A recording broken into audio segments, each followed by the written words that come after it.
என்னடா இது எல்லா பேரண்ட்ஸும் லைனாக உள்ளே வந்துட்டே இருக்கிறாங்க. ஆனால் யாருமே லவ் கண்டென்ட்டை பற்றி எதுவுமே கேட்க மாட்றாங்க, எதுவுமே கண்டிக்க மாட்டேறாங்க, பேச மாட்றாங்கன்னு யோசிச்சுட்டே இருந்தேன். சரி அவங்க அப்பா வந்தார், ஐஷு பற்றி எதுவுமே கேட்கல.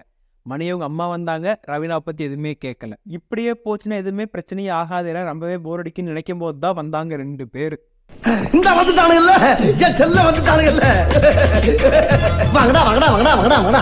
வேற யாரும் இல்ல, விஷ்ணுவோட சிஸ்டர்ஸ் 2 பேர் தான். நீ ஃபர்ஸ்ட் ரொம்பவே கோவப்பட்டு என்ன கேம் விளையாடுனே தெரியும் விளையாண்டுட்டு இருந்த. ஆனா இப்பதான் ஒரு நிதானமான ஸ்டேஜுக்கு வந்திருக்கிற. ஆனா நீ பர்டிகுலரா ஒருத்தங்க டைம் ஸ்பெண்ட் பண்ற, அந்த மாதிரி பண்ணாத. அது பார்க்க நல்லா இல்ல, வெளியில எல்லாமே ரொம்ப தப்பா பேசுவாங்க. ஒருத்தங்க கூட டைம் ஸ்பெண்ட் பண்ணாம எல்லாத்துக்கும் ஈக்குவல் இம்பார்ட்டன்ஸ் கூட அப்படிங்கிறத சொல்லிட்டு இருந்தாங்க. அவங்க மென்ஷன் பண்ண அந்த ஒருத்தர் வேற யாருமே இல்ல, பூர்ணிமா தான். ஜப்பான்கார என்னென்னமோ கண்டுபிடிக்கிறா, நான் எதை கண்டுபிடிச்சிட்டு வந்துக்குது. அது நான் சொல்லி தெரியணுங்கிறது இல்லை, கன்ஃபார்ம் எபிசோட் பார்த்து எல்லாத்துக்குமே தெரிஞ்சிருக்கும். இனிமேலாச்சும் விஷ்ணுவை மாற்றிட்டு அவரோட கேமில் மட்டும் கான்சென்ட்ரேட் பண்ணுவாரா மாட்டாரா அப்படிங்கிறத நம்ம பொறுத்திருந்து தான் பார்க்கணும். ரொம்ப குஷியோ.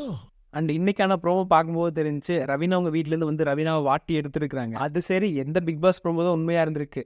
ஆனால் இது உண்மையாக தான் நல்லா இருக்கும்னு நான் நினைக்கிறேன். இந்த மாதிரி நான் பேசுகிறங்காட்டி வைத்தறிச்சல்னாலும் நினைக்காதீங்க, லைட்டாக வைத்தறிச்சல் தான் இருந்தாலும் பரவாயில்ல. எனக்கு பொறாமலாம் இல்லை, லைட்டாக பொறாம தான். என்ன நடக்கும்போது அப்படிங்கிறத நம்ம வெயிட் பண்ணி பார்ப்போம். ஸோ இந்த மாதிரி பிக் பாஸ் அப்டேட்டுக்காக நம்ம சேனலை சப்ஸ்கிரைப் பண்ணி வச்சுக்கோங்க ஃப்ரெண்ட்ஸ். தேங்க்யூ.